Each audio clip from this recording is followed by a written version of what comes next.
بھائی کسی کی مخالفت کرنے کے لیے بھی کوئی حیثیت تو چاہیے نا.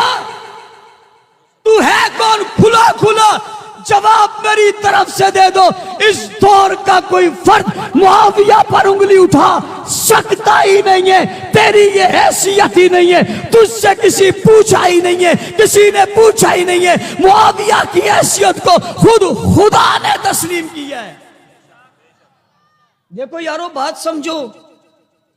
آپ کہتے ہو یار ایک اہم چیز, اہم کام کرنا ہے, اہم تحریر لکھوانی ہے. یار کس سے لکھوائیں؟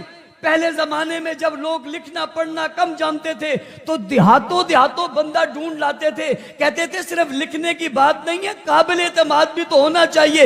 کیا سمجھتے ہو اللہ کے قرآن کو, اور کیا سمجھتے ہو نبی کے فرمان کو, کیا سمجھتے ہو ذات رسول کو؟ کیا ذات رسول کے سامنے جب بیٹھا اور رسول اللہ نے جب خط لکھوائے تھے تو کیا رسول اللہ کو اعتماد نہیں تھا؟ تو کہتا ہے یہ فلاں آدمی فلاں بزرگ کے پاس گیا, اس نے اس کا چہرہ دیکھا, نگاہوں کو دیکھا, وجود پر نظر ڈالی, فکر کی اور فکر کر کے بتایا یہ ٹھیک نہیں ہے, یہ اچھا نہیں ہے, یہ درست نہیں ہے, اس کی نیت ٹھیک نہیں ہے, اس کا قلب ٹھیک نہیں ہے, اس کے اندر روشنی نہیں ہے, روحانیت نہیں ہے, کرنے نہیں ہے, اس کے اندر کوئی اچھائی نہیں ہے, کوئی بھلائی نہیں ہے. وہ آج کا پیر اور مرشد اور فقیہ اور ولی کسی کو دیکھ کر بتاتا ہے اس کے دل کے اندر فلاں فلاں بات ہے, ایمان پورا نہیں ہے, اور رسول اللہ کی نظر کو نظر نہیں مانتے, اور ان کی نظر پر تمہاری نظر نہیں ہے. ان نے دل پر نظر نہیں ڈالی, جسم پر نظر نہیں ڈالی, وجود پر نظر نہیں ڈالی, حالات پر نظر نہیں ڈالی. وہ سب پر ڈالنے کے بعد سب کو کہا تم جاؤ, اور اسے کہا تم بیٹھ جاؤ. کلمہ تو اوروں نے بھی پڑھا تھا, اور بھی آ کر مومن ہو کر جا رہے تھے.